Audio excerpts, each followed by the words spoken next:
جیسے ہی اس نے گھر میں قدم رکھا تو سامنے کا منظر دیکھ کر اس کی آنکھیں مزید کھل چکی تھیں۔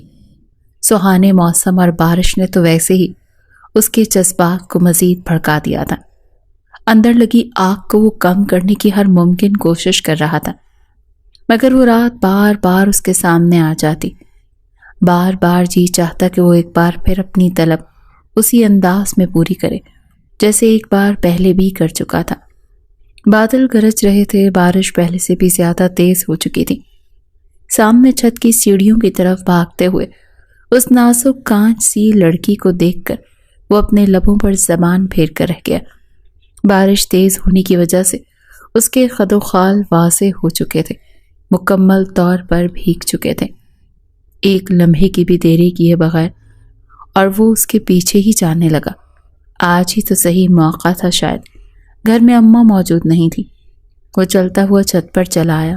وہ تیزی سے کپڑے اتار تو رہی تھی جو پہلے سے ہی بھیگ چکے تھے۔ جیسے ہی ارحم نے اس کی کمر پر اپنی انگلیاں ٹکائیں تو وہ کانپ سی چکی تھی۔ ایسے لگا جیسے کسی نے اس پر بجلی کی تار چھوڑ دی ہو۔ گھبرا کر وہ اس سے دور ہٹی۔ برستی بارش میں اس نے جب راحم کو اپنے سامنے دیکھا تو ہڑبڑا گئی۔ کئی قدم پیچھے ہٹ کر جو کپڑے اس کے ہاتھ میں تھے اس سے اپنے وجود کو چھپانے لگے، کہنے لگے آپ یہاں کیا کر رہے ہیں؟ مجھے چھونے کی ہمت کیسے کی؟ ہٹے یہاں سے۔ لیکن وہ مزید قریب آ چکا تھا۔ کہنے لگا کہ نہیں، تمہاری ایک نہیں سنوں گا۔ خود پر کس طرح قابو رکھا ہے، آج تو موقع بھی ہے اور دستور بھی۔ دیکھو، شور مت مچاؤ، چپ چاپ میرے ساتھ اندر کمرے میں چلو۔ آگے بڑھ کر اس نے اسے بازو سے پکڑا تھا۔ وہ نازک سی جان ابھی تو اس کی پہلی دی ہوئی شدتیں ہی برداشت نہیں کر پائی تھی۔ اس کے وجود میں ابھی تک وہ زخم موجود تھے جو اس شخص نے درندگی کا مظاہرہ کرتے ہوئے اس کی روح پر پہنچائے تھے۔ کانپتے ہوئے اس نے اپنا بازو چھڑوایا اور جیسے ہی بھاگ کر نیچے جانے لگی تو پانی کی وجہ سے اس کا پاؤں پھسل چکا تھا۔ اس سے پہلے کہ وہ گرتی، راحم نے اسے کاندھے سے تھاما۔ کپڑے اس قدر بھیگ چکے تھے کہ ارحم کے ہاتھوں سختی کی وجہ سے وہ پھٹتے چلے گئے۔ اس کا دودھیا وجود شفاف آئینے کی طرح اس کے سامنے تھا۔ راحم نے یہ منظر دیکھا تو مزید ہی بے قابو سا ہو گیا اور اگلے ہی پل اسے اپنی باہوں میں بھر کر وہیں چھت پر بارش میں لٹا کر ہی گھر میں شادی کی تیاریاں عروج پر تھیں۔ راحم اپنی ہونے والی دلہن سے بالکل انجان تھا۔ اسے تو تصویر تک نہیں دکھائی گئی تھی۔ اسے بڑے 3 بھائی تھے، تینوں شادی شدہ تھے۔ اس کی والدہ ماجدہ بیگم پرانے خیالات کی تھیں۔ کہتی تھیں شادی سے پہلے ہمارے ہاں لڑکے کو لڑکی کی تصویر دکھانے کا یا ملاقات کروانے کا کوئی رواج نہیں ہے۔ میں اپنی تینوں بہویں بھی ایسے ہی لے کر آئی ہوں اور اللہ کا شکر ہے کہ میرے بیٹے اپنی بیویوں کے ساتھ راضی اور خوش ہیں۔ لیکن راحم کو اس بات پر اعتراض تھا۔ میں تو دیکھوں گا بھائی اور بات بھی کروں گا، لیکن ماجدہ بیگم نے صاف انکار کر دیا۔ تینوں بھائیوں میں سے کسی نے اس کا ساتھ نہیں دیا تھا۔ وہ کہتے تھے جب ہم نے اپنی بیویوں کو شادی کی رات ہی دیکھا تو تم بھی دیکھ لینا، تم کیوں اتنی بے تابی اور بے صبری دکھا رہے ہو؟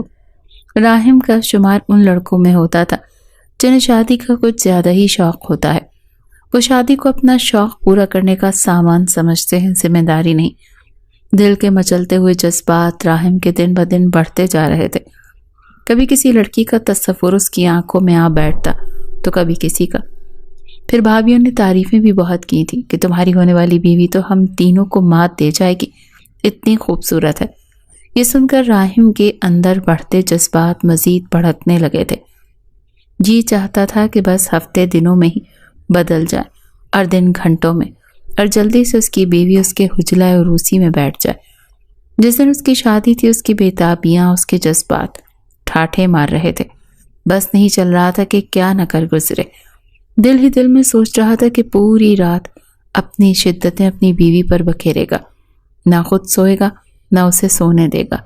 نکاح کے بعد تو جیسے اس کے صبر کا پیمانہ ہی لبریز ہونے کو تھا۔ جب اس کی دلہن کو لایا گیا تو عروسی لباس پر ایک بڑی سی چادر ڈال کر گھونگھٹ نکالا ہوا تھا۔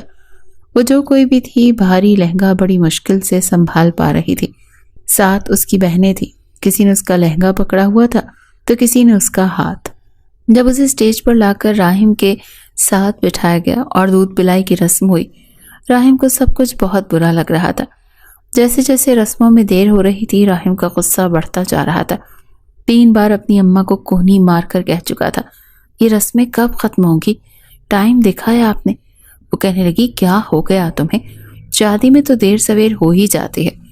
بہرحال اللہ اللہ کر کے رخصتی ہوئی اور اس کی بھابیاں اس کی بیوی شزا کو اس کے کمرے میں لے گئی، لیکن راحم کے کزن اسے لے کر بیٹھ گئے، جس پر وہ سخت چڑ رہا تھا۔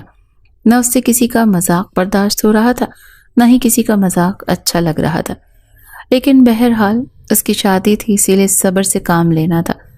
بہرحال رات کے 1 بجے راحم کے دوستوں نے اس کی جان چھوڑی تھی۔ جب وہ کمرے میں آیا تو دل بڑی زور زور سے دھڑک رہا تھا۔ اندر بیٹھی اپنی دلہن کو دیکھنے کے لیے وہ بے حد بےتاب تھا۔ اس سے پہلے کہ دروازے کا نوب گھماتا، راحم سے بڑے اس کے بھائی نواز نے نوب پر رکھا اس کا ہاتھ پکڑا اور کہنے لگا، ذرا جذبات پر قابو رکھنا۔ راحم کہنے لگا، آپ نے رکھا تھا؟ مجھے ابھی بھی یاد ہے کہ صبح رابعہ بھابی کی حالت بڑی خراب تھی، اب میں اتنا بھی بچہ نہیں تھا کہ سمجھ نہ سکوں۔ نواز نے اپنا سر کھجاتے ہوئے نظریں چرائی تھی۔ وہ کہنے لگا، لیکن تمہاری بیوی بہت نازک ہے، مجھے رابعہ نے بتایا تھا، یہ نہ بیچاری بے ہوش ہو جائے۔ راحم ذرا سا مسکرایا اور کہنے لگا، ہو جائے، لیکن آج میں اپنے جذبات پر کوئی بھی بند نہیں باندھنے والا۔ یہ تو میری شادی بھی اماں جان نے 27 سال کی عمر میں کی ہے، آپ لوگوں کی تو 23 سال میں ہی کر دی تھی۔ اتنی دیر بعد مجھے دلہن ملی ہے۔ تو میں تو یہ کہنے کے بعد ارحم نے کمرے کا نوب گھما کر دروازہ کھولا اور اندر جا کر دروازہ بند کر دیا۔ کنڈی لگائی۔ بڑی بےتابی سے اس کے اندر کے جذبات تھے کہ بے قابو ہو رہے تھے، لیکن سامنے اس نے دیکھا کہ اس کی دلہن تو تکیہ درست کیے کروٹ دوسری جانب لیے سو رہی تھی۔ یہ دیکھ کر راحم کو بڑا غصہ آیا تھا۔ کیا اس کا انتظار نہیں کر سکتی تھی؟ ایسی کون سی نیند اس پر سوار ہو گئی تھی؟ وہ بڑے غصے سے چلتا ہوا بیڈ کی دوسری جانب آ کر کھڑا ہوا، لیکن وہ اپنی آنکھوں پر بازو رکھے سو رہی تھی۔ چہرہ ابھی بھی ٹھیک سے وہ دیکھ نہیں پا رہا تھا، البتہ رنگت اس کی سفید تھی۔ گورے گورے ہاتھ دیکھ کر، اس میں سرخ رنگ کی چوڑیاں دیکھ کر دل مچلنے کو تیار تھا، یعنی بےتابیاں دکھانے کو مچل رہا تھا۔ اس نے کہا، شیزا اٹھ کر بیٹھو، یہ کیا بدتمیزی ہے کہ میرے آنے سے پہلے ہی تم سو گئی، میرا انتظار کیوں نہیں کیا؟ لیکن وہ ابھی بھی سو رہی تھی۔ راحم نے اسے ہلایا تو اس کا ہاتھ پیچھے ہٹا تھا، پھر جیسے اس نے اپنا بازو اپنے چہرے سے پیچھے کیا، اس کو دیکھ کر تو راحم کے ہوش اڑ گئے تھے۔ وہ لڑکی کافی کم عمر تھی، وہ تو دیکھ کر حیرت زدہ رہ گیا تھا۔ دبلی پتلی سی نازک سی لڑکی لگی۔ کیا مصیبت ہے، نیند آ رہی ہے، سونے دو مجھے۔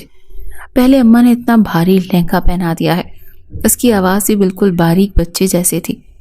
راحم کا تو دل چاہا کہ اپنا سر پکڑ کر بیٹھ جائے۔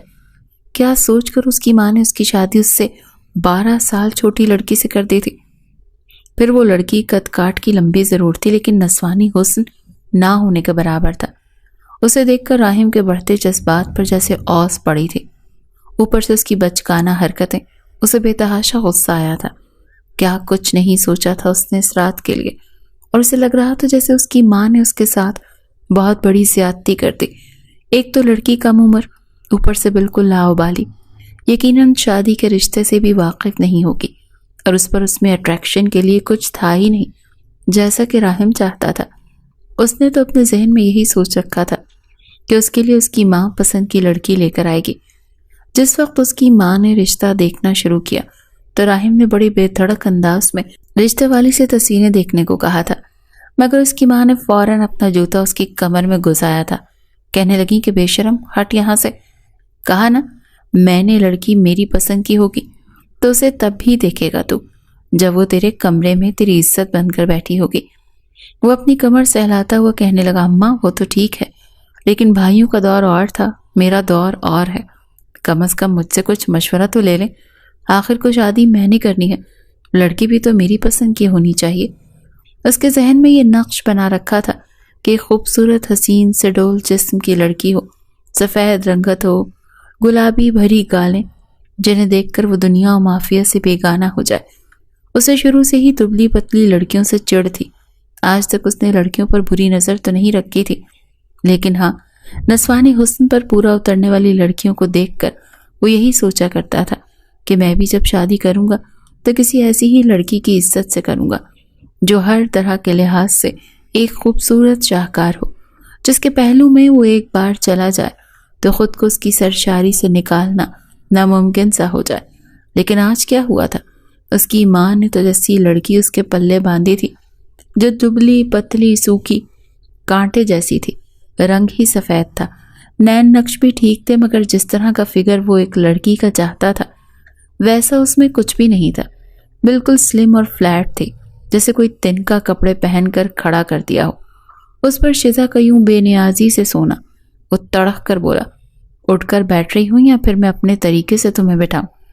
شزا اٹھ کر بیٹھ گئی۔ زیورات یوں ہی پہنے ہوئے تھے۔ وہ تو اس لڑکی کو دیکھ کر بے دل سا ہوا تھا۔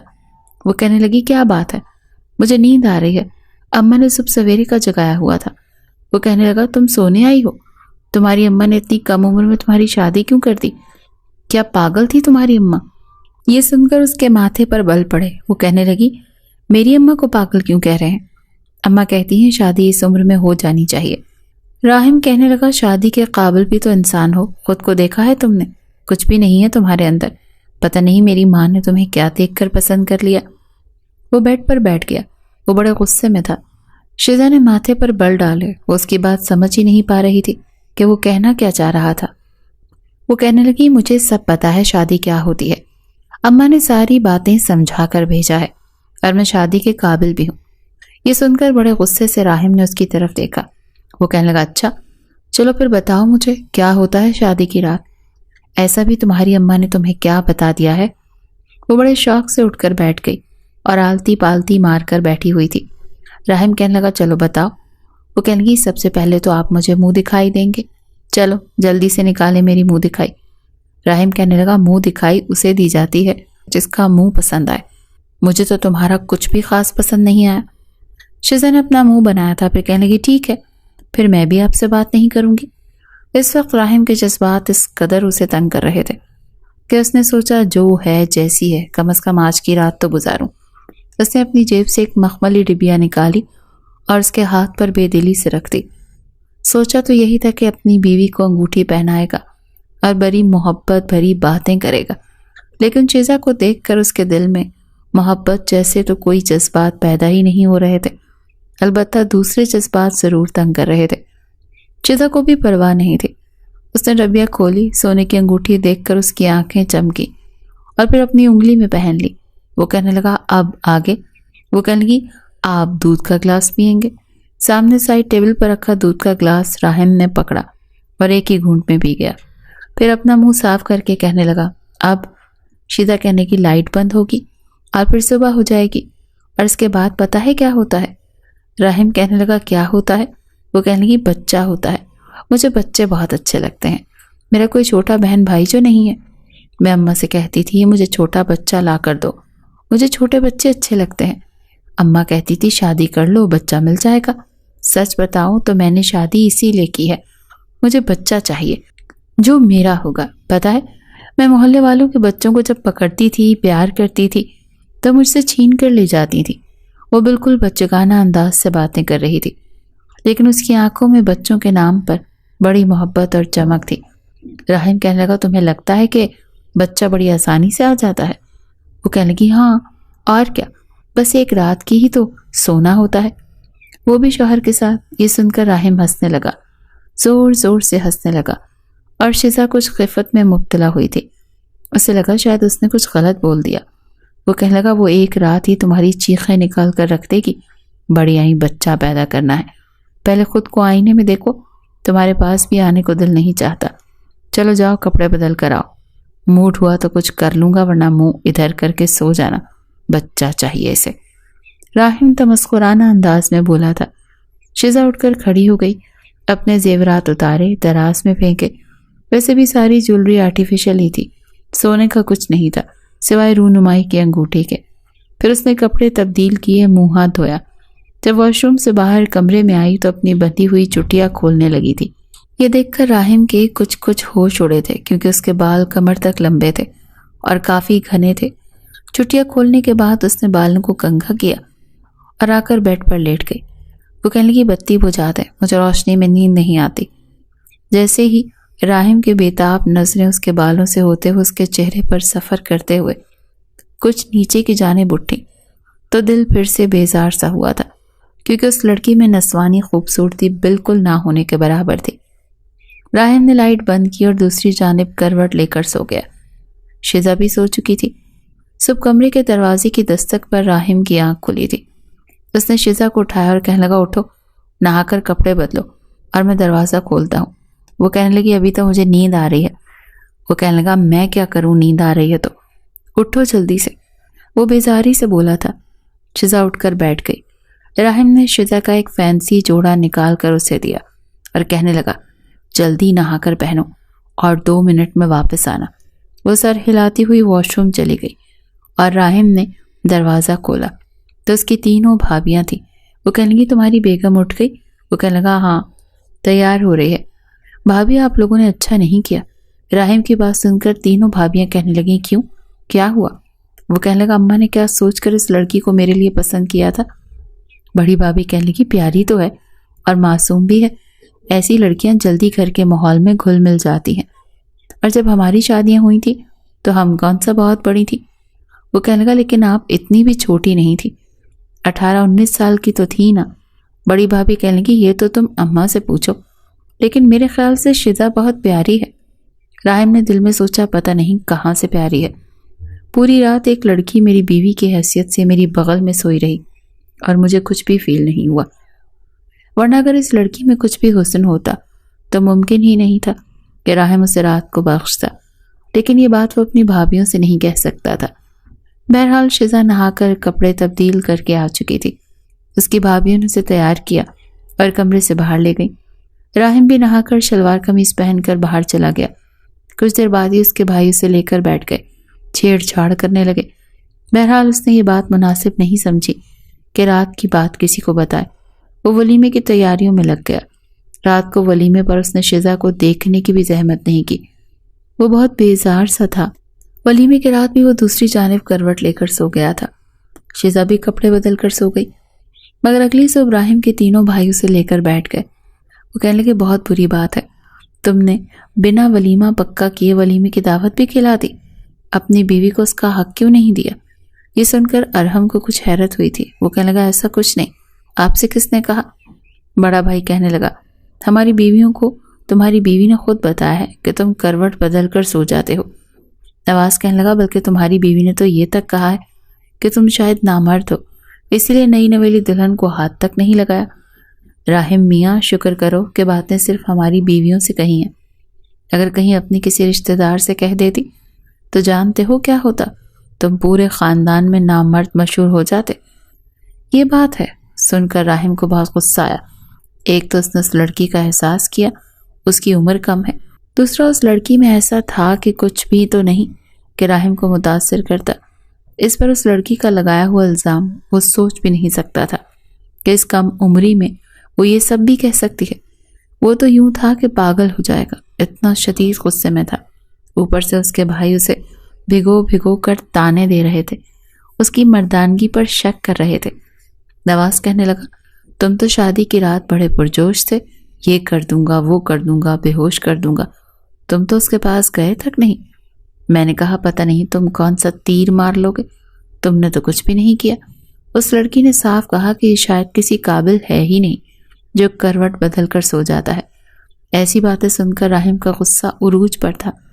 وہ سوچ چکا تھا کہ آج اسے بخشے گا نہیں، چاہے اس کا موڈ ہو یا نہ، لیکن مردانگی اس پر ضرور ثابت کرے گا۔ دن بھر تو شیزا نے اس کی بھابیوں کے ساتھ ہی وقت گزارا تھا۔ بات یوں نہیں ہوئی تھی جس طرح سے اس کی بھابیوں نے آگ لگائی تھی، لیکن راہم کو غیرت اور مردانگی پر بڑی چوٹ کی طرح لگی تھی۔ رات کو جب وہ کمرے میں آیا تو شیزا اپنا تکیہ درست کر رہی تھی۔ وہ کہنے لگا، تمہیں شرم نہیں آتی میری بھابیوں سے اس قسم کی بات کرتے ہوئے؟ وہ کہنے لگی، میں نے کیا کہا ہے؟ وہ کہنے لگا، تم نے یہ کہا ہے کہ میں نامرد ہوں اور کروٹ بدل کر سو جاتا ہوں۔ میں نے تمہارے ساتھ کچھ نہیں کیا، تمہیں تمہارا حق نہیں دیا، یہی کہا ہے نا تم نے۔ ہم دونوں میاں بیوی کی آپس کی بات تم نے میری بھابیوں کو بتا دی، تمہارے اندر ذرا بھی شرم حیا نہیں ہے؟ اپنی عمر دیکھو، اپنے آپ کو دیکھو، لڑکی کے روپ میں کھسرا ہو تمہارے اندر ایسا ہے ہی کیا کہ میں تمہارے قریب آؤں؟ الٹا میرا احسان ماننے کے تم مجھے ہی نامرد کہہ رہی ہو۔ آج تو میں تمہیں بتاتا ہوں کہ میں کتنا مرد ہوں۔ راہم نے اپنی شرٹ اتاری اور کہنے لگا، چلو جلدی سے اپنے کپڑے اتارو، آج تمہیں بتاتا ہوں کہ میں کتنا مرد ہوں۔ یہ سن کر شزا کچھ گھبرائی تھی۔ اسے نہیں معلوم تھا کہ میاں بیوی کا رشتہ کیا ہوتا ہے۔ اسے یہ پتا تھا بس شوہر کے ساتھ سو جانے سے بچہ ہو جاتا ہے۔ اس کی بھابھیوں نے پوچھا کہ رات کو کیا ہوا تھا، تو اس نے کہا کچھ بھی نہیں، لیکن ہم لوگ ساتھ سو گئے تھے، اسی لیے مجھے بچہ ہو جائے گا۔ اس پر اس کی بھابھی ہنسنے لگی۔ وہی کہنے لگی، کیا ہوا تھا یہ تو بتاؤ۔ اس نے کہا کچھ دیر اس نے مجھ سے باتیں کی، پھر ادھر منہ کر کے سو گئے اور میں دوسری طرف منہ کر کے سو گئی۔ اس کی بھابھی کہنے لگی، ایسے تھوڑی بچہ ہوتا ہے۔ وہ کہنے لگی، ایسے ہی ہوتا ہے، اماں نے یہ بتایا تھا کہ میاں بیوی ساتھ سو جائیں تو بچہ ہو جاتا ہے۔ تینوں بھابیاں اس کا بڑا مذاق اڑانے لگی، اور ساتھ میں راہم کا بھی، کہ لگتا ہے وہ تو اس قابل ہے ہی نہیں کہ بیوی کے ساتھ کچھ کر سکے۔ جب شزا نے نامرد کا لفظ سنا تو کہنے لگی، ہاں ہو سکتا ہے وہ نامرد ہو۔ شزا کو تو یہ تک نہیں پتا تھا کہ نامرد ہوتا کیا ہے، کسے کہتے ہیں۔ وہ اپنے والدین کی چھوٹی بیٹی تھی۔ بڑے دونوں بہن بھائیوں کی شادی کافی پہلے ہو چکی تھی، اور وہ تھی بھی ان سے 15 سال چھوٹی، اور اس کے بعد کوئی بہن بھائی نہیں تھا۔ لیکن اسے بچوں سے بہت محبت تھی، اسے بچوں کا بہت شوق تھا۔ جب بھی ماں سے الٹے سیدھے سوال کرتی تو وہ اسے الٹے سیدھے جواب بھی دے دیتی، لیکن اسے حقیقتاً کسی بات کا کوئی علم نہیں تھا۔ لیکن اب جو کچھ راہم اس سے کہہ رہا تھا اور جتنے غصے میں تھا، وہ بری طرح سے گھبرا کر رہ گئی تھی۔ وہ فوراً بیڈ سے کھڑی ہو گئی اور کہنے لگی، مجھے باہر جانا ہے، آپ بہت غصے میں، مجھے آپ سے ڈر لگ رہا ہے۔ اس سے پہلے کہ وہ دروازے کے پاس جاتی، راہم اس کی کلائی پکڑ چکا تھا۔ وہ کہنے لگا، میرا دماغ پہلے ہی سے بہت خراب ہو چکا ہے، مزید مجھے غصہ دلاؤ گی تو میں تمہارا حشر بگاڑ دوں گا۔ غصے کے مارے راہم کی آنکھیں گلابی ہو رہی تھی، وہ بے تحاشا غصے میں تھا۔ اس نے کلائی سے پکڑ کر ہی اسے کھینچا اور بستر پر پھینکا تھا، پھر کہنے لگا، جلدی اپنے کپڑے اتارو۔ یہ کہہ کر اس نے کمفرٹر پکڑا اور بیڈ پر آ گیا، لیکن شزا گھبرائی ہوئی تھی۔ اس کے اوپر لیٹ چکا تھا، کمبل بھی اپنے اوپر لے لیا تھا۔ اب دونوں ہاتھ اس کی کمر پر لپیٹے اس کی قمیض کی زپ کھولنے لگا۔ وہ بری طرح سے گھبرا رہی تھی۔ یکدم اس نے چلانا شروع کر دیا، لیکن راہم اس کے ہونٹوں کو اپنی دسترس میں لے چکا تھا۔ وہ اس پر اپنی شدتیں بکھیرنے لگا، جسے سہنا شزا جیسی نازک لڑکی کے لیے ناممکن سا تھا۔ اس کی آنکھوں سے آنسو بہہ رہے تھے اور راہم اس پر اپنی مردانگی جتا رہا تھا۔ شدت جذبات سے وہ اس قدر چور تھا کہ شزا کے ہونٹوں کو زخمی کر چکا تھا۔ ساتھ ساتھ یہ بھی کہہ رہا تھا، تمہیں بہت شوق ہے نا بچہ پیدا کرنے کا، بچہ یوں ہوتا ہے۔ شزا کو لگ رہا تھا کہ اس کا سانس رک جائے گا، وہ مر جائے گی۔ جب راہم کے جذبات کچھ ٹھنڈے پڑے تب تک وہ بے حال ہو چکی تھی۔ اسے لگ رہا تھا وہ زندہ نہیں رہ پائے گی۔ پتہ نہیں اسے متعارف کروایا تھا یا پھر کوئی سزا دی تھی۔ بس راہم کے لیے یہ سب کچھ اتنا انا کا مسئلہ بن گیا تھا۔ اس نے تسکین اور اپنے جذبات کی تسکین کی خاطر شزا کے نازک سے احساسات کا بھی لحاظ نہیں کیا تھا۔ کچھ ہی دیر بعد وہ بے ہوش ہو چکی تھی، لیکن راہم کو خبر نہیں ہوئی۔ وہ گہری نیند سو چکا تھا۔ صبح جب اس کی آنکھ کھلی تو اس نے شزا کو ہونٹ سے بہتا ہوا خون دیکھا۔ اس کی گردن پر ناخن کی کھونچیں دیکھی، جگہ جگہ اپنی وحشت کے نشان اس کی گردن پر تھے۔ وہ دیکھ کر اسے کچھ شرمندگی کا احساس ہوا تھا۔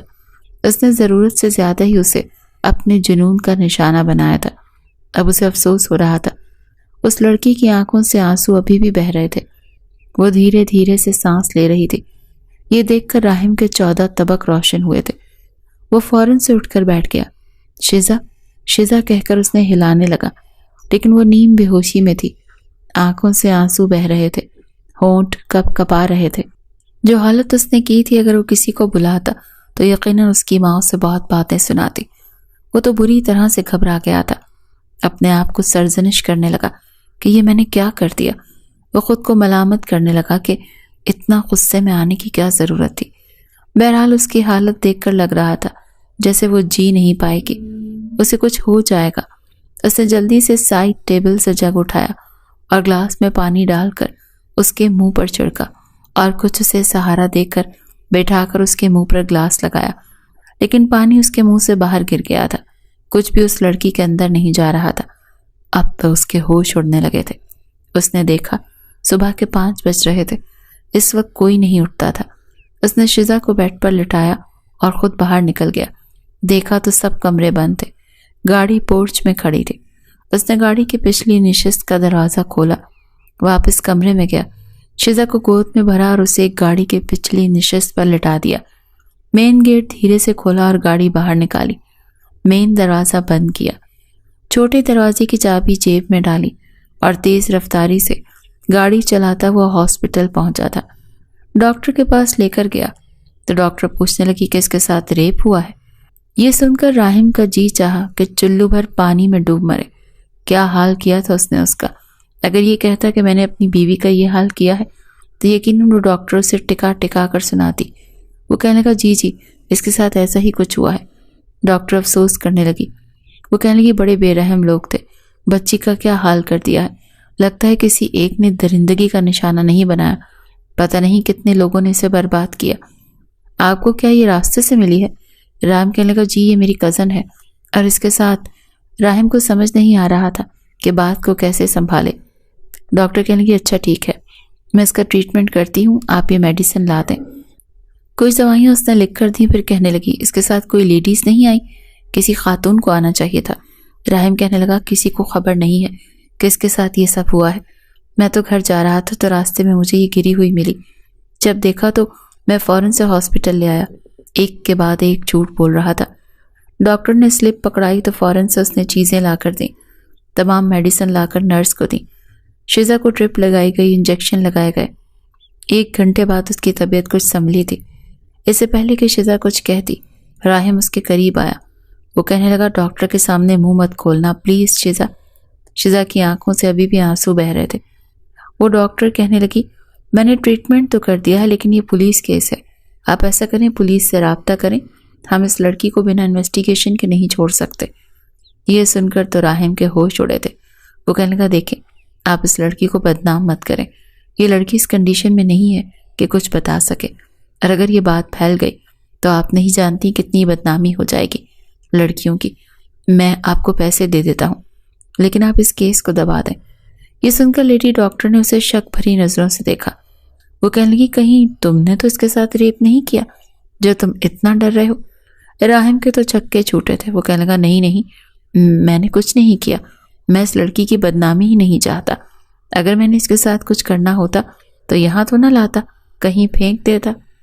آپ کیسی باتیں کر رہی ہیں؟ وہ کہنے لگی تو تم کیوں چاہتے ہو کہ کسی کو کچھ پتہ نہ چلے؟ ایسی باتیں چھپتی تھوڑی ہیں۔ وہ کہنے لگا میں اس سے نکاح کر لوں گا، اسے سہارا دوں گا، لیکن پلیز آپ میرا ساتھ دیں، آپ کسی کو مت بلائیں خدا کے لیے، بات پھیل گئی تو بڑی بدنامی ہو جائے گی۔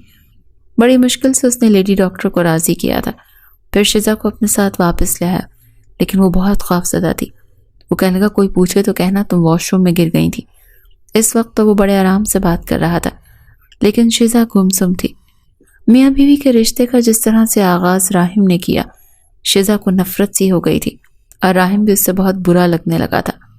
راہم کو اسے اعتماد دینا چاہیے تھا، لیکن اس نے اسے باتیں سنائی، اپنی مردانگی دکھائی۔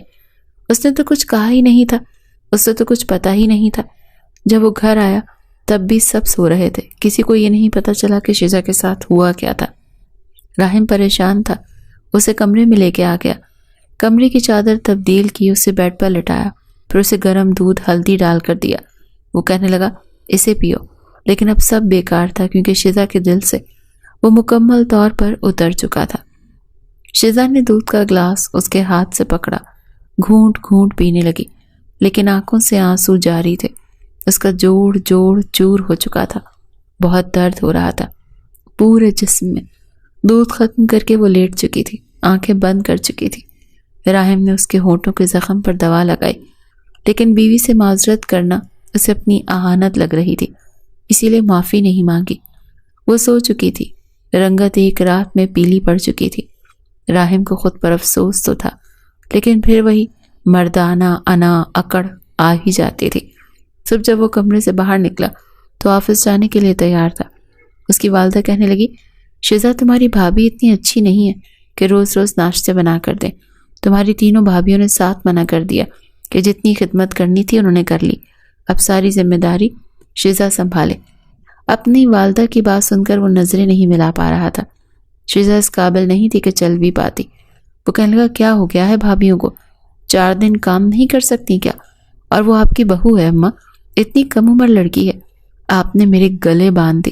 واش روم میں گر گئی ہے وہ، اتنی چوٹیں آئی ہیں اسے اندر ہی اندر. اور ہم کو یہ افسوس تھا کہ اگر وہ عمر کی کچھ بڑی ہوتی تو شاید اس کی یہ حالت نہ ہوتی، لیکن جتنے جنون میں وہ تھا کوئی بھی لڑکی ہوتی تو اس کی حالت شیزا جیسی ہی ہونی تھی. یہ سن کر وہ واش روم سے گر گئی ہے. فرحانہ بیگم کو تو سینے پر ہاتھ گیا تھا. وہ کہنے لگی ہائے ہائے کیسے گر گئی، اور تم اب بتا رہے ہو مجھے؟ ہٹو پیچھے. اور ہم کو پیچھے کر کے کمرے میں گئیں. شیزا کی حالت دیکھ کر پریشان ہو گئی تھی. وہ کہنے لگی اسے تو بہت چوٹیں لگی ہیں، کیسے گر گئی، رنگت کیسے پیلی پڑ گئی ہے بچی کی. اور تم آفس کے لیے تیار ہو رہے ہو؟ گاڑی نکالو، میں اسے ڈاکٹر کے پاس لے کر جاتی ہوں. وہ کہنے لگا ڈاکٹر کیا کر لے گی، گری ہے ٹھیک ہو جائے گی. وہ کہنے لگے کہ ناخن کے نشان کیسے لگے؟ وہ کہنے لگا مجھے کیا پتا، واش روم میں گری ہے، اس کے اپنے ناخن بڑے ہیں، لگ گئے ہوں گے. اماں اب سوال جواب کم کریں، بس اسے کچھ کھانے پینے کو دیں. میں نے ویسے ہی ہلدی والا دودھ پلا دیا تھا. وہ روئی جا رہی تھی. مجھے آفس جانا ضروری ہے، میں جاؤں؟ راحم نے جان چھڑائی تھی. فرحانہ بیگم کہنے لگی جاؤ میں دیکھ لوں گی. راحم تو وہاں سے جا چکا تھا، لیکن سارا دن آفس میں بھی اس کا دھیان شیزا کی طرف ہی رہا. بہت بار موبائل اٹھایا کہ اس کے نمبر پر کال کرے اور اسے اس کی صحت کے بارے میں پوچھے، لیکن اندر ہی اندر شرمندگی اسے کھائے جا رہی تھی. بار بار گزشتہ رات کے گزرے لمحات اس کو یاد آ رہے تھے، اور وہ جو لیپ ٹاپ پر ٹائپنگ میں مصروف تھا فوراً اس کا دھیان اپنے کام سے ہٹ کر جاتا. اگر کوئی سوال کرتا تو کھوئے کھوئے انداز میں ہی اس کا جواب دیتا.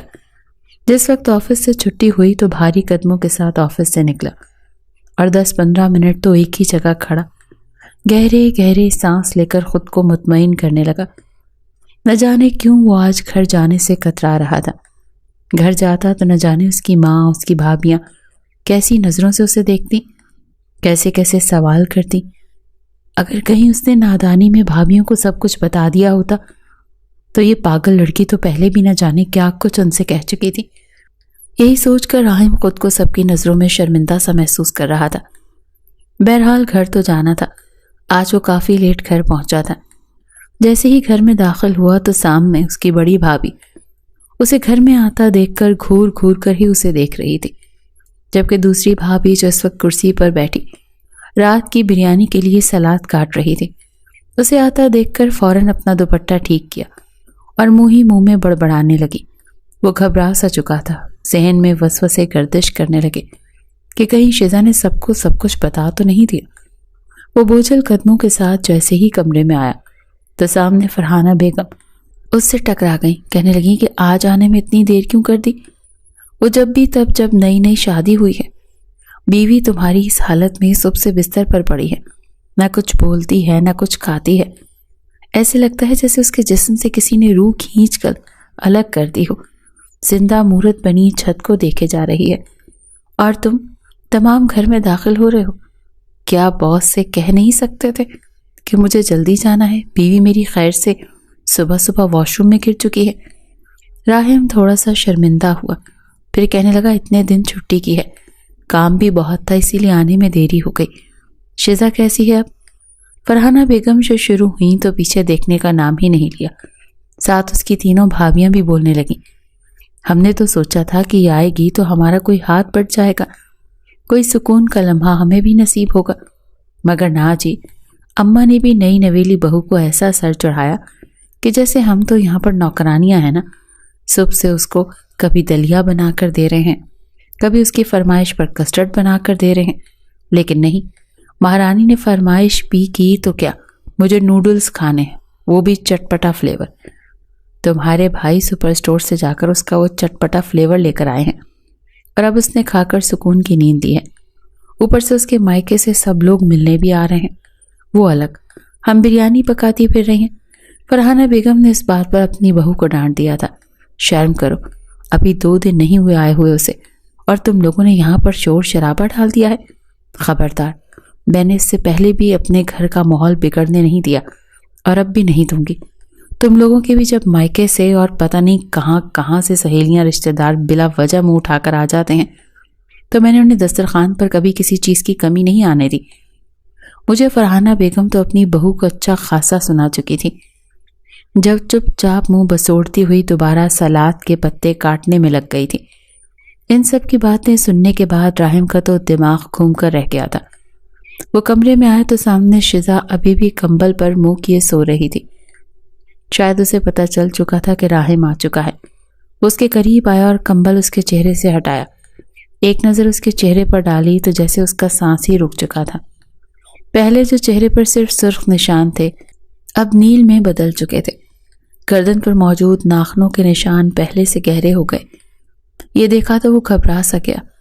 اس گھر تک تو ٹھیک تھا، لیکن اگر وہ اپنے گھر والوں کے سامنے کچھ بول دیتی تو کیا ہوتا؟ یہ سوچ کر بھی پریشان ہو گیا۔ کہنے لگا، شیزا کیا حال ہے؟ ٹھیک ہو نا تم؟ تمہاری طبیعت اب پہلے سے بہتر ہوئی؟ کچھ کھایا پیا تم نے کہ نہیں؟ اسے دیکھ کر ایک بار پھر آنکھوں سے آنسو آ چکے تھے۔ وہ سہم کر فوراً اپنا دوپٹہ ٹھیک کرنے لگی اور ایک کونے میں جا کر سمٹ کر بیٹھ گئی۔ اسے یوں خود سے ڈرتا دیکھ کر وہ کہنے لگا، ڈر کیوں رہی ہو؟ شوہر ہوں تمہارا، کوئی غیر تو نہیں؟ بتاؤ مجھے، طبیعت بحال ہوئی تمہاری؟ اور تم نے کسی کو کچھ بتایا تو نہیں؟ بولو۔ وہ اس سے بار بار یہی سوال کر رہا تھا، لیکن وہ تو چپ چاپ پتھر کی مورت بنی بیٹھی تھی۔ راحم کو ایک بار پھر اس پر غصہ آنے لگا۔ کہنے لگا، کیا منہ میں لوہے کے چنے چبا رہی ہو جو تمہارا منہ ہل نہیں رہا؟ بولو گی بھی کچھ؟ لیکن وہ بولتی اس سے پہلے ہی باہر مہمانوں کا شور اٹھ گیا۔ جیسے ہی اپنی ماں، خالہ اور باقی رشتہ داروں کی آواز سنی تو وہ فوراً بیڈ سے اٹھی تھی۔ دیوانہ وار وہ باہر بھاگی۔ اسے یوں جاتا دیکھ کر راحم کو یہ لگنے لگا کہ کہیں وہ سب کے سامنے سچائی نہ اگل دے۔ اس نے اگلے پل ایک بازو سے جھٹک کر اسے اپنے قریب کیا تھا۔ کہنے لگا، یہ کیا ہے؟ تم اپنا حلیہ تو درست کرو۔ ایسے لگ رہا ہے جیسے کوئی اجڑی ہوئی عورت بیٹھی ہو۔ بال دیکھو، اپنا چہرہ دیکھو، سب سے منہ بھی نہیں دھویا تم نے۔ اپنا حلیہ درست کرو، دوسرے کپڑے پہنو، ہلکا سا میک اپ کرو، تبھی ان سب کے سامنے جانا، سمجھی؟ اور ہاں، خبردار کسی کو کچھ بھی بتانے کی کوشش کی تو یہی کہنا کہ گر گئی تھی اور تمہارے اپنے ہی ناخن تمہارے جسم پر لگے۔ وہ اسے یہ سب کچھ سمجھانے کی کوشش کر رہا تھا اور وہ اپنا ہاتھ چھڑوا کر کہنے لگی، بچی نہیں ہوں میں، مجھے جو بہتر لگے گا میں وہی کروں گی۔ اپنے حکم کا پابند کرنے کی کوشش مت کیجیے مجھے۔ اس کی یوں چلتی زبان سن کر راحم کو غصہ آ چکا تھا۔ اس نے اپنا حلیہ درست کیا۔ وہ ٹھیک 10 منٹ بعد دونوں کا کمرے سے باہر آئے تھے۔ اپنی بیٹی کو اس خوبصورت جوڑے میں دیکھ کر اور شیزا کی ماں اور خالہ تو خوش ہوئی تھی، لیکن جب اس کے چہرے پر دھیان دیا تو وہ پریشان سی ہو گئی۔ دوپٹہ اس نے کچھ اس انداز میں کیا تھا کہ اس کی گردن کسی کو دکھائی نہیں دے رہی تھی، لیکن چہرے پر موجود نیل اور لبوں کے قریب موجود وہ زخم دیکھ کر پریشان ہو گئی۔ کہنے لگی، کیا ہوا میرے بچے؟ ٹھیک تو ہو؟ یہ تمہارے چہرے پر زخم کیسے آیا؟ کیا ہوا ہے تمہیں؟ وہ اس سے پوچھ رہی تھی اور شیزا ان کے گلے لگ کر پھوٹ پھوٹ کر رونے لگی۔ سب کو تو جیسے سانپ ہی سونگھ چکا تھا۔ فرحانہ بیگم کہنے لگی، ارے بیٹا کیا ہو گیا؟ میری بچی ایسے روتے نہیں ہیں، شاباش، تم تو ہماری اتنی اچھی بہو ہو۔ اسے بچوں کی طرح بلا رہی تھی۔ کچھ دیر بعد وہ خاموش ہو گئی، لیکن اس نے اپنا منہ نہیں کھولا تھا۔ کھانا کھانے کے بعد وہ کہنے لگی، اماں کے ساتھ ان کے گھر جاؤں گی۔ فرحانہ بیگم کہنے لگی، بیٹا ہمارے یہاں سے کوئی رسم نہیں ہے، تم ہفتہ ڈیڑھ یہاں پر رہو، ہمارے ساتھ گھلو ملو، اس کے بعد اپنے مائکے چلی جانا۔ لیکن اپنی بیٹی کی حالت دیکھ کر وہ کہنے لگی، بہن جی میں شیزا کو اپنے ساتھ ہی لے کر جاؤں گی۔ دیکھو تو بچی کے چہرے پر کیسے نیل ہیں اور نشان پڑ چکے ہیں، پتہ نہیں کیسے ظالمانہ طریقے سے گری ہے۔ کچھ روز ہمارے ساتھ رہے گی، پھر اسے واپس چھوڑ جائیں گے۔ کیوں بیٹا راحم، آپ کو کوئی اعتراض تو نہیں؟ راحم کیا کرتا بیچارہ، نفی میں سر ہلا کر رہ گیا۔ سارے مہمانوں کے جانے کے بعد وہ گہری سانس خارج کر کے اپنے کمرے میں آ کر نیم دراز ہو چکا تھا۔ شیزا تو جا چکی تھی، نہ جانے کب واپس آتی۔ وہ نیم دراز آنکھیں موند کر بیٹھا تھا جب دھڑلے سے دروازہ کھلا۔ رات کے 11 بج رہے تھے، سب سو چکے تھے۔ جب اس کے تینوں بھائی کمرے میں آئے، ایک نے اس کو گریبان سے پکڑا دوسرے نے بازو پکڑے اور تیسرے نے 3-4 مکے اس کے پیٹ میں جڑ دیے۔ اپنے بھائیوں کی حرکت پر وہ سمجھ نہ پایا کہ ہوا کیا ہے۔ بازوں کے ساتھ ساتھ اس کے منہ پر بھی اس کا بڑا بھائی ہاتھ رکھ چکا تھا تاکہ اس کے چیخنے کی آواز ماں کے کانوں تک نہ پہنچ سکے۔ کہنے لگے، یہ کیا حرکت کی ہے تو نے؟ کیا ہمیں الو سمجھ رکھا ہے؟ یا ہم اندھے ہیں؟ بچے ہیں، ہمیں کچھ پتا نہیں ہے کیا؟ کیا کیا ہے تو نے اس معصوم لڑکی کے ساتھ؟ تجھے سمجھا کر بھیجا تھا کہ وہ بچی ہے، اس کے ساتھ کچھ مت کرنا، مگر جیسی اس کی حالت ہے جانتا بھی ہے تو کیا ہو سکتا تھا؟ اپنے بھائیوں کے سامنے وہ شرمندہ تو ہو چکا تھا۔ پھر کہنے لگا، میں کچھ نہیں جانتا، سمجھ میں آیا آپ کو؟ مجھے اس بارے میں کچھ نہیں پتا، کیا ہوا ہے کیا نہیں۔ نہ اٹھاتی سوال میری مردانگی پر، پھر میں بھی اس کے ساتھ ایسا کچھ نہ کرتا۔ وہ تینوں ہی اس بار اسے سمجھانے لگے کہ بیوی صرف ایک رات کے لیے تمہارے پاس نہیں آئی، ساری زندگی اس نے تمہارے ساتھ رہنا ہے، تم اس کی عزت کرو، قدر کرو۔ پتہ نہیں آج کل کے معاشرے میں مردوں کو ہو کیا کیا ہے، انہیں لگتا ہے وہ پہلی رات لڑکی پر اپنا روب اسی طرح سے جما سکتے ہیں، لیکن حقیقت میں اگر وہ ان لمحات میں عورت کو محبت دیں، اس کا خیال رکھیں، تو ساری عمر کے لیے وہ مرد کے لیے اپنے دل میں عزت اور احترام کا رشتہ قائم کر لیتی ہے۔ وہ اس سے محبت کرنے لگتی ہے کیونکہ اسے پتہ ہوتا ہے کہ اس کے مرد کو اس کا کتنا احساس ہے، اس کا کتنا خیال رکھتے ہیں۔ لیکن تم نے کیا کیا؟ جانوروں جیسا سلوک کر دیا، جیسے وہ تمہاری عزت نہ ہو بلکہ کوئی غیر ہو۔ جیسے اس کے بھائی اسے سمجھا رہے تھے، اسے احساس ہو رہا تھا کہ وہ کتنا غلط کر چکا تھا۔ جیسے جیسے وہ بھائیوں کی باتوں پر عمل کر رہا تھا، اسے مزید شرمندگی محسوس ہو رہی تھی۔ وہ لوگ تو جا چکے تھے لیکن وہ ساری رات سو نہ سکا۔ اگلے روز وہ شزا کو لینے کے لیے اس کے گھر پہنچ چکا تھا۔ شزا کی طبیعت اب کافی بہتر تھی، لیکن اس کا کہنا تھا، میں ابھی یہیں رہوں گی، آپ کے پاس مجھے واپس نہیں جانا۔ مگر اس کی ماں کہنے کی، نہیں بیٹا، تمہارا شوہر تمہیں لینے آیا ہے، اب وہی تمہارا گھر ہے، کچھ دنوں بعد پھر آ جانا۔ شزا سارے راستے خاموش رہی، اگر کوئی سوال راہم کر دیتا تو اس کا جواب دے دیتی، ورنہ چپ چاپ رہنے لگی تھی۔ پہلی رات جو شوخ انداز اور لڑک پن اس لڑکی میں جھلک رہا تھا، آج ویسا کچھ بھی نہیں تھا۔ وہ کم عمری میں ہی اپنی عمر سے بڑی لگنے لگی تھی۔ راہم اسے گھر تو لے آئے لیکن وہ بالکل خاموش ہو چکی تھی۔ اگر راہم کوئی بات کرتا تو اس کا جواب دے دیتی، ورنہ چپ چاپ بیٹھی رہتی۔ راہم کو بھی اس کی اس خاموشی نے کچھ بے چین کیا تھا، لیکن پھر اس نے اسے نظر انداز کرنا شروع کر دیا۔ واحد لڑکی ہو جو مجھے اتنا ایٹیٹیوڈ دکھا رہی ہو، دکھاؤ گی بھی کیوں نہ، تمہیں راہم جو مل گیا ایٹیٹیوڈ دکھانے کے لیے، ورنہ گھر والوں سے تو یہ 16 سال کی بچی اٹھا کے ہمارے پلے باندھ دی۔ انہوں نے وہ اس بات پر بھی اسے گھور کر دیکھتی رہ گئی تھی، لیکن جواب میں ایک لفظ نہ بولی۔ اسے اس کی خاموشی کھلنے لگی تھی۔ وقت کچھ آگے بڑھنے لگا۔ جب ایک روز وہ گھر لوٹا تو اس کی بڑی تینوں بھابیاں گرمیوں کی چھٹیوں کی وجہ سے اپنے اپنے بچوں اور شوہروں کو لیے مائکے جا چکی تھیں۔ ہر سال گرمیوں کی چھٹیوں میں ایسے ہی ہوتا تھا، اور 10 دن وہ اپنے مائکے چلی جاتی اور وہیں پر وقت گزار کر آتی تھیں۔ گھر میں صرف فرحانہ بیگم اور اس کی بیگم ہی تھی۔ جیسے ہی راہم آ کر بیٹھا تو اس کی نظر کچن کی طرف اٹھی، جہاں پر دوپٹہ اتار کر ایک طرف رکھے وہ کھانا بنانے میں مشغول تھی۔ ایک نظر بھر کر اس نے اپنی بیوی کو سر سے لے کر پاؤں تک دیکھا، اور پھر نہ جانے کیوں اسے دیکھ کر اس کے اندر ایک بار پھر جذبات سر اٹھانے لگے۔ وہ سمجھ نہیں پا رہا تھا کہ پہلی نظر میں اس لڑکی کو دیکھنے کے بعد اسے آنکھ نہیں بھائی تھی، مگر دھیرے دھیرے جب محبت اس کے دل میں بھی گھر کرنے لگی، وہ اس کا احساس کرنے لگا تھا۔ اس کے لیے جب بھی آتا تو کچھ نہ کچھ لے کر آتا۔ اب وہ اسے دو ٹوک بات کرتے ہوئے اسے اپنے رشتے کو ایک محبت بھری شکل دینا چاہتا تھا، اور اب مزید اس سے یوں کٹ کر دور دور نہیں رہ سکتا تھا۔ مل کر کھانا کھانے کے بعد جیسے ہی وہ کمرے میں آئی تو اسے کمرے میں آتا دیکھ کر اس نے شزا کا ہاتھ پکڑ لیا۔ 2 ہفتوں بعد اسے یوں اپنا ہاتھ پکڑتے دیکھ کر اس نے اپنا ہاتھ چھڑوایا اور کہنے لگی، مجھے چھونے کا کوئی حق نہیں رکھتے آپ، دور رہیں مجھ سے۔ وہ اسے فوراً اپنے سینے سے لگا چکا تھا۔ زبردستی اس کے گرد بازو حائل کر کے کہنے لگا، ارے کیوں چھوڑوں تمہیں؟ تم میری نازک سی پیاری سی بیوی ہو، اب معاف بھی کر دو نا۔ دیکھو میں نے تم سے معافی مانگی ہے نا۔ تم تو جانتی ہو راہم اتنی آسانی سے کسی کے آگے نہیں جھکتا، لیکن ہاں مجھے احساس ہے کہ میں نے غلط کیا تمہارے ساتھ۔ اس کے منہ سے یہ سن کر وہ جھٹکے سے اس سے جدا ہوئی اور کہنے لگی، یہ غلط تھا، آپ نے میرا ریپ کیا ہے، جانتے ہیں آپ نے مجھے تشدد کا نشانہ بنایا ہے، جیسے کوئی راہ چلتا بھیڑیا اپنی ہوس مٹانے کے لیے کسی معصوم لڑکی کو اذیتیں دیتا ہے۔ میرے لیے آپ کو معاف کرنا بالکل بھی آسان نہیں، سمجھے آپ؟ اور دوبارہ میرے قریب مت آئیے گا، مجھے آپ جیسے درندے سے خوف آتا ہے۔ وہ جو زندگی میں پہلی بار کسی سے معافی مانگ رہا تھا، آگے سے ری ایکشن سن کر آگ بگولا ہو گیا۔ ایک بار پھر انا آڑے آنے لگی، کہنے لگا تم ایسے نہیں مانو گی، اس بار دیکھو میں تمہارا حشر کیا کرتا ہوں۔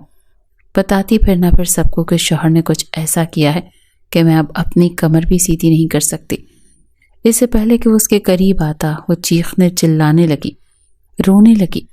فرحانہ بیگم بھی اٹھ کر آ چکی تھی، وہ ان کے پیچھے چھپ کے رونے لگی، کہنے لگی مجھے بچائیں درندے سے۔ فرحانہ بیگم کہنے لگی ارے بیٹا یہ کیسی باتیں کر رہی ہو، شوہر ہے تمہارا، درندہ تھوڑی ہے۔ وہ کہنے لگی نہیں، یہ شوہر نہیں ہے، جانتی ہیں اس نے میرے ساتھ کیا کیا ہے؟ وہ روتے ہوئے پہلی رات ہونے والے تمام تر لمحات کے بارے میں فرحانہ بیگم کو بتا رہی تھی، اور وہ یوں تھا جیسے کاٹو تو خون نہ نکلے، یہی چاہ رہا تھا کہ ابھی زمین پھٹے اور وہ اس میں دھنس جائے۔ ایک زوردار تھپڑ فرحانہ بیگم نے اپنے بیٹے کے منہ پر مارا تھا، اور اس کے بعد 3-4 تھپڑ اس کے منہ پر مارے تھے۔ جس طرح اس کے ہونٹوں سے خون نکلا تھا، ٹھیک ویسے اپنی ماں کی انگوٹھی لگنے کی وجہ سے اس کا ہونٹ بھی پھٹ چکا تھا۔ خون کی ایک پھوار اس کے ہونٹ سے نکلی تھی، یقیناً کل صبح تک چہرے پر نیل بھی پڑنے والے تھے۔ وہ اپنے بیٹے کا منہ نوچ کر کہہ رہی تھی کہ لعنت ہے تجھ پر، ارے بے شمار لعنت تجھ پر، تجھ جیسی اولاد پر۔ اگر مجھے پتا ہوتا کہ تو ایسی ہی حرکت اپنی بیوی کے ساتھ کرے گا تو میں ساری زندگی تیرے قریب کسی عورت کو پھٹکنے نہ دیتی۔ شرم نہیں آئی تجھے یہ سوچ کر میں نے تیرے حوالے سے معصوم گلی کی تھی؟ تو شرم کرے گا، شرم کا مقام ہے، بے حس بے حیا انسان۔ وہ چپ چاپ نظریں جھکائے اپنی ماں کے سامنے کھڑا تھا، اور فرحانہ بیگم کے منہ میں جو آ رہا تھا وہ اسے بولتی جا رہی تھی۔ کہنے لگی دوبارہ اگر تو نے اس لڑکی کو ہاتھ بھی لگایا تو دیکھ لے، تمہیں آئندہ کے بعد یہ میرے کمرے میں رہے گی، بس فیصلہ ہو گیا۔ وہیں فرحانہ بیگم اسے اپنے کمرے میں لے جا کر اپنے سینے سے لگا کر کہنے لگی تو نے مجھے پہلے کیوں نہیں بتایا؟ اس نے تیرے ساتھ ایسا سلوک کیا، میں اسے پہلے ہی سبق سکھا دیتی۔ فرحانہ بیگم اپنے بیٹے کی حرکت کی وجہ سے کافی غصے میں تھی، وہیں اپنی تینوں بیٹوں کی اولادوں کو جوان ہوتا دیکھ کر یہ فیصلہ کر چکی تھی جیسے ہی تینوں بیٹے اپنے اپنے سسرال سے واپس آئیں گے تو انہیں الگ کر دیں گی۔ گاؤں میں ان کی بہت سی زمینیں تھیں، اور گزشتہ 1 سال سے تینوں بھائیوں کے الگ الگ گھروں کی تعمیر شروع ہو چکی تھی۔ جیسے ہی تینوں بچے واپس آئے تو فرحانہ بیگم نے اپنی تینوں بہوؤں اور بیٹوں کو نئے گھروں میں شفٹ کروا دیا تھا، اور خود یہی فیصلہ کیا تھا کہ وہ اسی گھر میں رہیں گی جہاں پر ان کی ڈولی آئی تھی۔ راحم شہزاد اور فرحانہ بیگم اس گھر میں رہ چکے تھے۔ اب وقت کے ساتھ ساتھ راحم کو اپنی غلطی کا احساس ہو چکا تھا۔ جیسے جیسے وقت گزر رہا تھا شہزاد کا اس نے مزید نکھار سامنے آ رہا تھا۔ وہ پہلے کی طرح دبلی پتلی نہیں رہی تھی، بلکہ اس کی نسوانی حسن میں پہلے سے کہیں زیادہ اب بہتری آ چکی تھی۔ اسے دیکھ کر راحم سے اب بھی برداشت نہیں ہوتا تھا، لیکن اس نے خود پر اپنی تسکین کو حاوی نہیں ہونے دیا تھا، بلکہ وہ شہزاد کا دل جیتنا چاہتا تھا۔ سب سے پہلے تو اس نے اپنی ماں کو منایا تھا، جب بھی گھر آتا ان کے لیے کوئی نہ کوئی تحفہ لے کر آتا، کبھی چوڑیاں، کبھی آئس کریم، کبھی اس کے فیورٹ نوڈلز۔ دھیرے دھیرے اس کا رویہ کافی بہتر ہونے لگا، لیکن ابھی بھی وہ اس کے کمرے میں آ کر نہیں سوتی تھی۔ ایک روز جب فرحانہ بیگم نے دیکھا تو شہزاد کو بھی سمجھایا کہ بیٹا وہ بچپن تھا، نادانی تھی، میری بھی غلطی تھی کہ میں نے تم جیسی کم عمر لڑکی کو 27 سالہ بیٹے سے بیاہ دیا۔ اگر میرا بیٹا تمہاری عمر کا ہی ہوتا تو شاید یہ سب کچھ نہ ہوتا۔ بہرحال جو ہونا تھا ہو گیا، لیکن اب تمہیں اور میرے بیٹے کو اس رشتے کو آگے بڑھانا ہوگا۔ مجھے امید ہے کہ وہ دوبارہ تمہارے ساتھ ایسا رویہ نہیں رکھے گا۔ اب تو تم بھی سمجھدار ہو چکی ہو۔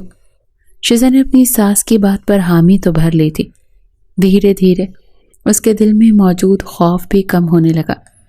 اس شام بھی جب راحم اس سے بارش میں بھیگتا ہوا دیکھا تو اسے آ کر باہوں میں بھر لیا تھا۔ اس زور زبردستی میں اس کے کپڑے بھی پھٹ چکے تھے، وہ رونے لگی تھی، لیکن راحم اسے باہوں میں بھر کر کمرے میں لے آیا، اپنے ہاتھوں سے اس کے لیے دوسرا سوٹ نکالا اور تولیے میں اسے لپیٹ کر اس کے ماتھے پر اپنے لب رکھ دیے۔ کہنے لگا، پلیز شیزا بند کر دو، شوہر ہوں تمہارا، کیوں مجھ سے مزید شرمندہ کرنا چاہتی ہو؟ مجھے اپنی غلطی کا احساس ہے، میں نے جو کیا، تم بھی مجھے اذیتوں کا شکار کر لو، لیکن اب مجھے خود سے مزید دور مت رکھو۔ میں تمہیں پہلے جیسی ہستی، مسکراتی، بچگانہ حرکتیں کرنے والی شیزا کے روپ میں دیکھنا چاہتا ہوں۔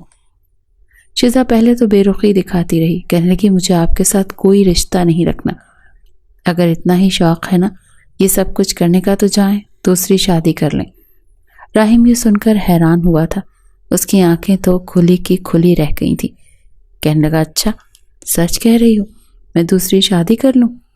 وہ بے رخی کے انداز میں کہنے لگے کہ ہاں کر لیں، مجھے کیا، میں کون سا آپ سے محبت کرتی ہوں جو مجھے خبر سن کر اپنی چوڑیاں توڑ دوں گی اور دیوار میں سر دے ماروں گی اور سر پھاڑ لوں گی۔ یہ کہہ کر وہ کمرے سے جا چکی تھی، جبکہ راحم کے چہرے پر ایک مسکراہٹ پھیل گئی تھی۔ اگلے ہی روز اس نے اپنے پلان بی پر کام کرنا شروع کر دیا، جان بوجھ کر اس کے سامنے موبائل پر دیکھ کر مسکراتا رہتا، موبائل کان سے لگا کر باتیں کرتا رہتا۔ شروع میں تو شیزا نے یہ سب نوٹ کیا، لیکن جب اس نے اسے موبائل پر رومانٹک باتیں کرتے ہوئے دیکھا تو جل بھن چکی تھی۔ دھیرے دھیرے اس کا اتنا اپنائیت اور خیال دیکھ کر محبت تو وہ بھی کرنے لگی تھی، لیکن کہنے سے قاصر تھی۔ اس شام اسے یہ کہتے سنا کہ بہت جلد میں تم سے شادی کر لوں گا اور پھر اس کمرے میں تمہیں لا کر اسی بیڈ پر تمہارے ساتھ سہاگ رات مناؤں گا، تو شیزا تھوڑی گھبرائی تھی، کمرے میں داخل ہوئی اور اگلے ہی پل غصے سے موبائل چھین لیا جس پر کسی سے ویڈیو کال پر بات کر رہا تھا۔ کہنے لگی، آپ کی ہمت کیسے ہوئی کسی اور کے ساتھ ایسی باتیں کرنے کی؟ ہاں، دوسرے ہاتھ سے وہ راحم کو گریبان سے پکڑ چکی تھی، جبکہ راحم کھل کھلا کر ہنسا تھا۔ پورے کمرے میں اس کے ہنسنے کی آوازیں گونج رہی تھیں۔ وہ کہنے لگا، میڈم اسکرین پر تو دیکھو۔ جیسے ہی اس نے اسکرین پر دیکھا تو اس کے چہرے پر شرمندگی آئی تھی، کیونکہ وہاں پر تو اسی کی تصویر تھی، وہ دلہن بنی بیٹھی تھی۔ اگلے ہی پل راحم اسے خود پر گرا چکا تھا، بازوں میں مضبوطی سے بھر کر اس کے لبوں کو اپنے لبوں کے قریب کر گیا اور پھر مسکرا کر کہنے لگا، بس اتنی ہی برداشت تھی تم میں؟ وہ کہنے لگی، چھوڑے مجھے، آپ یہ حق نہیں رکھتے میرے ساتھ ایسا مذاق کرنے کا، اور نہ ہی مجھے چھونے کا، اور نہ ہی آپ کو مجھ سے کوئی محبت ہے۔ اس کی آنکھوں میں پھر سے آنسو آنے لگے، لیکن راحم نے اس بار اس کے آنسوؤں کو اپنے لبوں سے چن لیا۔ کہنے لگا، معاف کر دو نا، میں وعدہ کرتا ہوں اگر اگلی بار میں نے تمہارے ساتھ کسی بھی طرح کی سختی برتی تو جو سزا چاہے دے لینا۔